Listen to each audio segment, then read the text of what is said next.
Let's go mga kachika, samahan niyo ko sa bagong showbiz updates, at kung bago ka sa aking channel maari lamang mag-subscribe ka muna, salamat.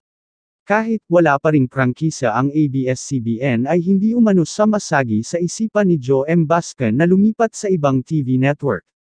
Masaya hanggang ngayon ang aktor sa pangangalaga ng Star Magic. Yes, masasabi ko po na they are taking care of me. Hindi naman nila ako nakakalimutan kapag may trabaho at hindi rin nila ako nakakalimutang kausapin kapag may problema. Happy ako with the management. Happy rin ako sa ABS-CBN. Lagi naman akong may work. Right now kasi I have work with ABS-CBN and I'm happy naman, nakangiting pahayag ni Joe M. Maraming mga kasamahang artista sa Star Magic ang naglipatan na sa GMA7 pero para sa aktor ay wala naman daw masama rito. Hindi mo naman masisisi kasi kailangan naman nila ng trabaho eh. Kung wala namang work sa isang network lilipat sila. Basta lang po ang akin, makipag-usap ng tama, magpaalam ng tama. Okay naman po yun, giit niya. Samantala, kamakailan ay ipinakilala na sa publiko nina Joe M at kasintahang si Meryl Soriano ang kanilang anak na si Guido. Kahit mayroon ng supling ay hindi naman daw nagmamadaling magpakasal ang magkasintahan. Naka-focus muna kami ngayon ni Mimi sa baby namin. Kung napapag-usapan na ba namin ngayon yung sa kasal, sa pag-aasawa, hindi ko pa yan masasagot ngayon. As of now ine-enjoy lang po namin yung time together with the baby and sobrang saya lang naming dalawa na naka-focus lang kami sa bata at nasa bahay lang kami, paliwanag ng aktor. Sinagot ni Joe Bascan ang tanong kung may pagkakataon ba na hindi siya naging tapat habang nasa isang relasyon.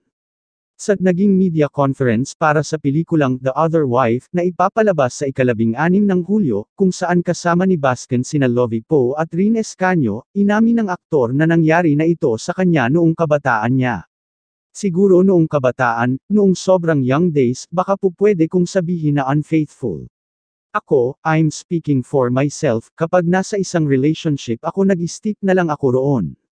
Pero kung kailangan na mag-move on, nagmo-move on na ako kaysa magkaroon pa ng gulo o pagkakagulo, ayon kay Joe Bascan. Parang it's better na mag-usap na hanggang doon na lang yun, dagdag ng aktor.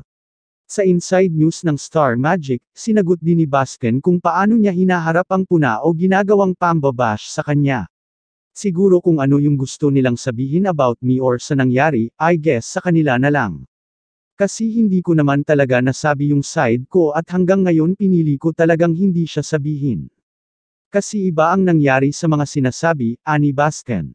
Hindi naman malinaw kung ang sinabi ni Joe Bascan ay tungkol sa mga banat sa kanya ng ilang netizens matapos silang maghiwalay ng vlogger na si Krisha Oy na sinunda ng balitang pagkakabalikan at pagkakaroon nila ng anak ni Meryl Soriano. Matatandaang, nito lamang Enero sa pamamagitan ng social media ay kinumpirma ni Meryl Soriano na nagkabalikan na sila ni Joe Bascan at mayroon na silang anak. Gayunpaman, batay sa vlog ni Krisha Oy noong January 2021, nakumpirma niya na nagsinungaling sa kanya ang premyadong aktor na si Joe Bascan. Sa wakas na confirm ko na nagsinungaling talaga siya noon. Nasinungaling ako, she said. Ayon kay Krisha Oy, binigyan niya ang pareho, Bascan at Soriano, ng benefit of the doubt, mula nang isinasaalang-alang niya silang pareho bilang mga profesional na, simpleng, nagtatrabaho sa oras na iyon. Ang muling pagsasama nina Bascan at Meryl Soriano ay naganap sa pamamagitan ng kanilang mga serye sa TV at proyekto sa pelikula. Ang spark sa pagitan ng dalawa ay pinaghihinalaang nabuo muli habang ginagawa nila ang Starless sa ABS-CBN at Kulyon sa Palawan noong 2019. Binigyan ko sila ng benefit ng pagdududa, dati pa, said the vlogger.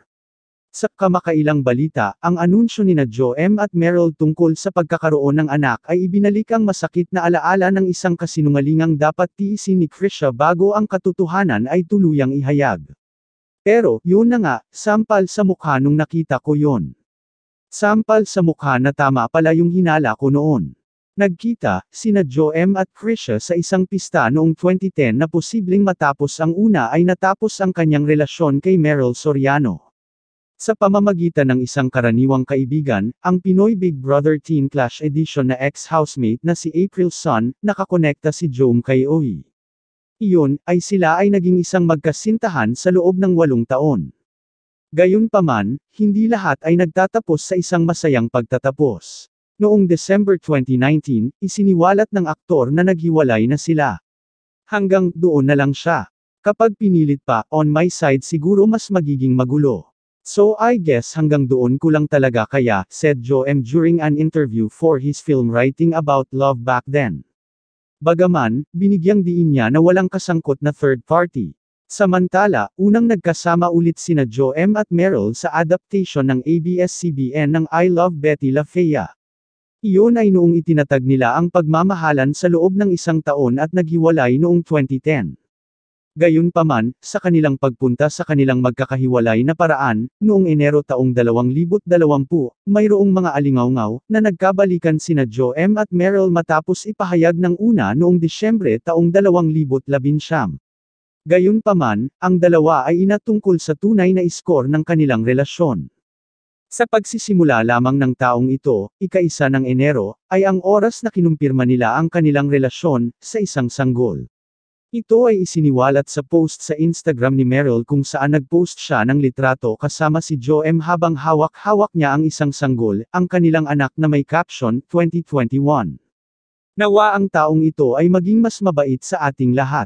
Nawa tayong lahat ay makahanap ng kapayapaan, kagalakan, at pagmamahal. Bagong taon, bagong pag-asa, bagong positibong kinalabasan.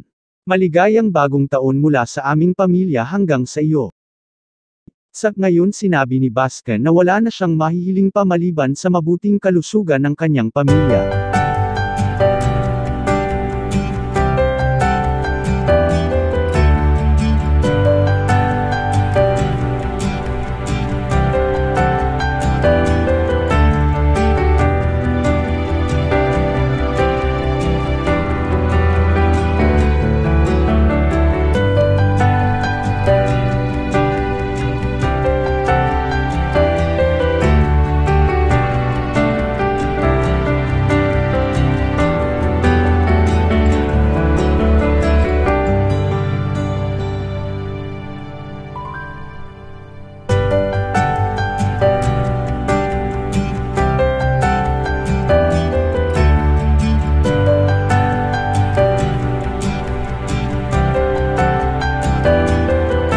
Paano mga kachika, kita-kits tayo muli sa mga susunod ko pang mga showbiz updates. Please like, share and subscribe. Pakihit na rin ang notification bell para ma-notify ka sa mga susunod ko pang upload. Again, maraming salamat.